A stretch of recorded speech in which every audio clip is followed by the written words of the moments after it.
Bored during the quarantine? Let me teach you how to play chess. Let's go. So I know you might be thinking, chess isn't really my game. I'm more of an FPS RPG, fast action sort of a player. Well, don't click away yet. In my experience, chess can be a boring game if you let it be, if you stop learning. It's a little bit like life in that sense, where if you stop learning, if you stop dreaming about new possibilities, then yeah, it gets boring. But trust me, there's plenty of possibilities to explore. And if you never get tired of exploring those possibilities, chess won't be boring to you. It might be agonizing at times because you're stuck into a certain opening line or middle game that you've played 100 times before. Witness right here. But beyond that, there's a lot more detail to the moves that you're making that you might not see at first. So I'll be making several videos about this, considering I've been a chess hobbyist for about 8 years or so.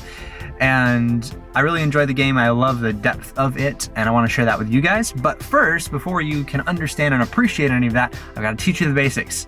So let's start. So first of all, the first step is obvious. You have to buy a board and a set of pieces. Now, these can come anywhere from wooden boards that cost around $15 to jade and gold boards that cost around, well, I'm not sure what they cost. They're usually priceless. All right, so once you have your board and set, you need to know how to set up the pieces. So go ahead and orient the board towards you, where there is a white square, not the dark square, but the lighter square, is on the right side of the board. White on right, as they say. First pieces to go on the board will be the rooks. These ones are easy. They just go in the corners of the board. Go ahead and put the light rooks on each corner of one side and your dark rooks on the opposite corners. Next step is placing the knights. So the knights go right beside the rooks. So to the left and right of each rook on either side, just like that. Next square over is the bishops. So you want to put them on the third square from either end on each side. Now it's time to place the king and the queen. So the queens will go on the same color square that they are. So the way I like thinking about it is that the queen's dress always matches her shoes. So the square that she goes on is going to match the color of the piece itself. So light queen, light square. Dark queen, dark square. Then the kings will go next to them. So if you can never remember how that works, you can think about it like that. And you can also think about it the opposite way, where the kings are opposite colors of the square that they're sitting on. And lastly come the pawns. The pawns are easy. They go in the row in front of all the other pieces. And there's 8 of them for each side, so no complication about that there. Once you have all that set up, you have a complete board, and you're ready to start the game. The goal of chess is to create what we call a checkmate. A checkmate is when the opponent's king cannot escape danger by moving or being defended by another piece. Now, in order to create that sort of a situation, you have to surround the opposing king with your pieces and eliminate or capture all of the pieces that stand in your way. So chess is built around capturing other pieces. So when a piece is moving to a certain square and there's another piece there that's the opponent's piece, you can then capture that piece, meaning take over that square and remove the opponent's piece from the board. Now, they have the same power to do that, and there's plenty of situations where certain pieces are defended multiple times. And we'll get to all of that in future videos. But for now, just realize that capturing is the crux of how the game progresses. There's also something called a check, without the mate part. Now, a check is putting the king in danger of being captured on the next turn, but he can escape or be defended by another piece. Take this for example. If this king is cornered by this queen, he is in check, but he's not in checkmate because he has a move to defend himself. Now this will all make sense in a second when I explain how the pieces move, but that is what a check is. So a check is a dangerous situation that he can get out of, and a checkmate is a dangerous situation that is inevitable. Now let's move on to how the pieces move. So let's start with the pawns. The pawns can simply move forward. They cannot move diagonally or to the side on a regular movement, unless they're interacting with another piece, and I'll get to that in a second. But on the first move for each pawn, you have the option to either go 1 space or 2 spaces with it. After the first move, you can no longer jump 2 spaces, you can only progress by 1 at a time. Now, when pawns are about to capture a piece, they cannot capture by moving forward. If there's a piece in front of the pawn cannot take that piece. It's blocked, and it can't move either because it can't move in any direction except for forward. So, in order for the pawn to capture a piece, an opposing piece must be on either diagonal in front of it. So if there was a piece on the forward left diagonal or the forward right diagonal respective to the pawn could take that piece. And there's also one other special move that the pawn has, but I'll get to that at the end of this video. Next, let's move on to the rooks. Now, the rooks can move forward and back or side to side. They cannot move diagonally in any scenario. So they're a pretty simple piece, just forward and back, side to side, but they have an infinite range. So they reach the end of the board if they can, or they can go until they encounter another piece, whether that be your own piece or whether that be a piece that you're capturing. They can continue on that line indefinitely. Now, bishops are much the same in that they have the same range, but they are the opposite in movement style. So they cannot move forward and back or side to side, but they can move diagonally. You have a light squared bishop and a dark squared bishop. And like checkers, there's no way to move out of those colored squares. So when the bishop is moving, he's not going to hop onto the opposite color and start moving that way. He can't move forward or back or side to side. So he's going to stick to those diagonals. Now, that becomes important positionally later when you're playing with tactics and realizing that the dark squared bishop is more powerful in this scenario, or perhaps the white squared bishop is. So know that there is an asymmetry when it comes to the bishops. Next is the queen. So the queen is basically the marriage of a bishop and a rook. So the queen has unlimited range, and she can also move diagonally and horizontally, which means that she's not isolated to one certain color of squares, but she can move to any square on the board. Because of this mobility, the queen is the most powerful piece in chess. Yes, the pawns might have strength in numbers, and yes, the knights might be able to hop over other pieces, but the queen is the most powerful piece simply because it's the fastest and it can cover the most squares. Alright, so let's cover the knights. Now, the knights are perhaps the most complicated piece as far as movement goes, because they don't move based simply on one direction. Hashtag. They move in what many of you probably know as an L pattern. Now, I avoid that language just because it's better to think about it in a circle versus an L. So what I mean by that is that if you have a knight in the center of the board, yes, there's L patterns that it can move in, but it can move in that in any direction. So it can actually move in sort of a circle there. One interesting thing about the knight is that whatever color square it starts on, it won't be on that same color when it moves. And that's true every time. If it's on a dark square, it's going to end up on a light square. If it's on a light square, it's going to end up on a dark square.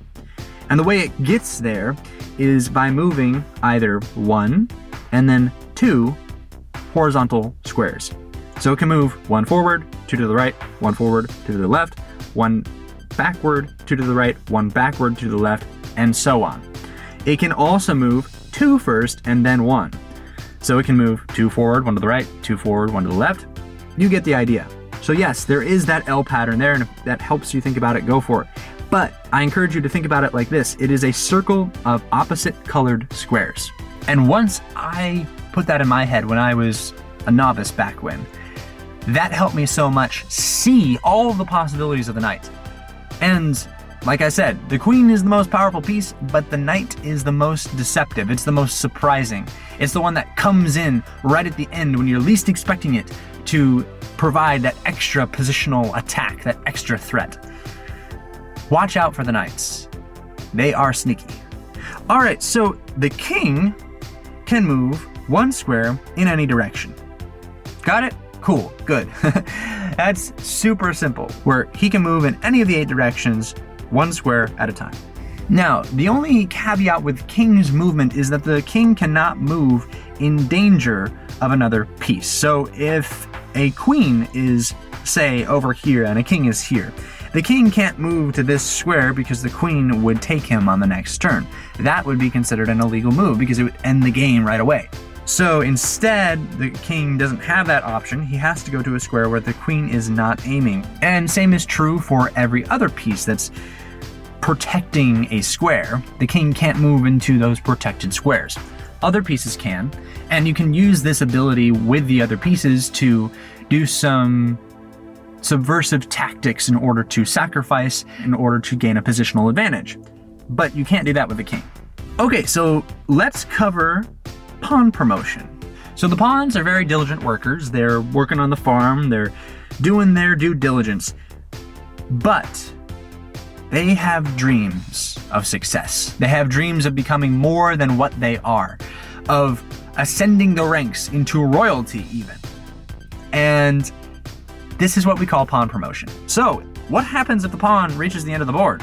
He can't move anymore because they can only move forward even when capturing a piece. What happens? Well, in order for the pawns not to just be stuck back there, this was created where the pawn promotion came into play, and the pawns can turn into any other piece. They can transform and self-actualize into a knight, a bishop, a rook, or even, yes, even a queen. And most often when you reach the end of the board with a pawn, you'll want to use that opportunity to create a second queen, or a third queen. Sometimes it's valuable to have another piece, specifically a knight, but most often there's no point in having either a bishop or a rook unless you're going to create a stalemate by creating a queen in that moment. And once the pawn has turned into that piece, it has the same abilities, the same movement power as the piece it turned into. So that's pawn promotion. So let's go on to the two special moves in chess. First, let's cover castling. So as you can imagine, once the pawns move forward and are being captured and other pieces are moving out of the way, the king becomes somewhat exposed. He doesn't have as many defenders in front of him or surrounding him on the adjacent squares as he did before, and he needs to find safety. So in order to do this, he finds safety within the rook or within a castle. To create a castle, you have to have an empty row between your king and your rook on either side. Also, the king and the rook cannot have moved before you do the castle. So if the king has moved a square and then moved back to his home square, you cannot castle at that point. Same thing if the rook has moved and then moved back to the home square, even though they're in the same position, you cannot castle. The king and rook have to be patient in order to maneuver this way. So once you're ready to castle, once you have that clear row and neither piece has moved, you can move 2 spaces over with the king and move the rook beside it in 1 move. Which is kind of crazy if you think about it. It's like 5 moves in 1, because you move a king 2 spaces, then you got to move the rook up and over and down again. At least 5 moves to get to that position normally if you manually castle. But the castle position, the castle maneuver, is simply 1 move the king over 2 spaces and the rook beside. It works the same on the queen side, even though it looks a little bit different. Just move the king over 2 spaces, move the rook beside, and you've got a strong castle there. Perhaps not as strong as the king side in many cases, but you still have a strong castle. And then there's what they call en passant. It's a French word for in passing. This has to do with pawns. If the pawn is on the 5th row, respective to your side of the board, opposing pawn does a double move from their home square, your pawn can slide behind it and take the opponent's pawn. I imagine this as the pawn kind of brandishing a knife and like slicing the other pawn in the back as it moves beside in a quick action, just sliding by, whoosh, and then taking the pawn. So same thing works for the opponent. If you see an opposing pawn on the 5th rank respective to their side of the board, don't move a pawn using a double move beside it. Now, if the pawns are just on the 6th row or on your respective 3rd row, and you move forward next to that pawn that's on their 5th row, it's okay. Nothing to worry about. It's only when you do that extra move, there's a penalty that comes with that if there's a pawn beside it. So that's en passant. So don't be surprised when someone does that and say, oh, you're cheating, that's not a move. It actually is, it's just not that common. So those are the basics. Clear as mud? I hope so. Next time, I'll be teaching you how to develop your pieces well, how to keep them connected as they're moving forward, and how to maintain a strong center on the board. Until next time, I hope this video helped you with what you love to do. Peace.